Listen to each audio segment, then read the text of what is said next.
Hey again, everybody. So me and my friend, her name is Ryan. We go to school together, and like we write poetry like all the time together. So one day, like we usually write poetry like one time a week or whatever.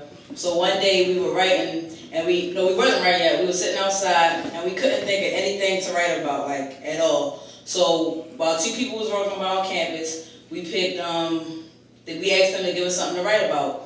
So they gave us, we just said, say something random and give us something to write about. So the person that somebody gave me, they gave me the word global warming.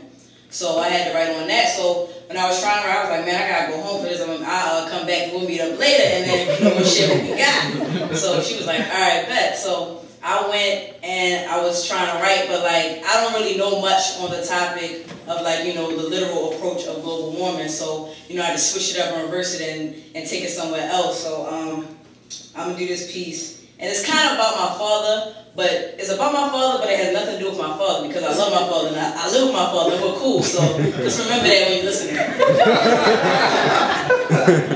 Right. I'm telling this is totally fake, but it's fake, so don't like hate him if you see me with him. Oh wow. And I know I live with him, so don't think just remember that. Called global warming. I was 3 years old for the first time. My father and I melted away, an iceberg with nothing more than our embrace. Together we stood waist deep in butterfly kisses, feeding off 500 years of recycled black love that never lost its potency. Looks like we had the same eyes, cause when we cry, our tears seem to last longer than the wasted water bottles that are scattered across lands of forgotten purposes. And our pain is equally discarded. So with hands that once faced the sun and feasted off its rays, we now use them to wave goodbye to days that once promised tomorrows.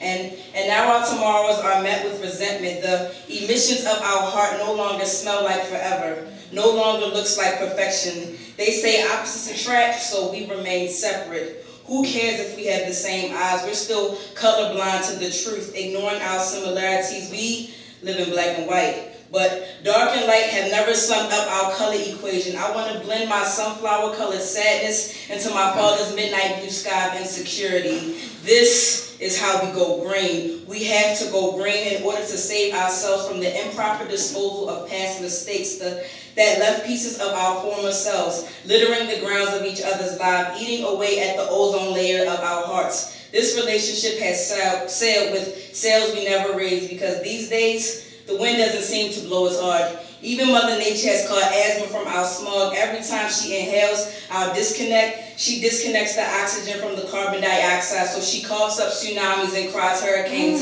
Anything to wash away the stench left by pesticides-covered crops. If there's only pain on top, then what should we expect our seeds to grow into? I thought I was conceived beneath the greenhouse, pushing my leaves out my mother's soil. I stared up at the glass tower that was my father and never once imagined what even a small rock could do to his frame. So I quietly sit today, wishing I could be his indestructible ozone, absorbing his shortcomings and broken promises that disguise themselves as radiation, and let only the purest of light shine through. Nations will wrap themselves in the warmth of love, and if ever global warming is spoken on the lips of children, they'll know that the ground feels warmest beneath their feet.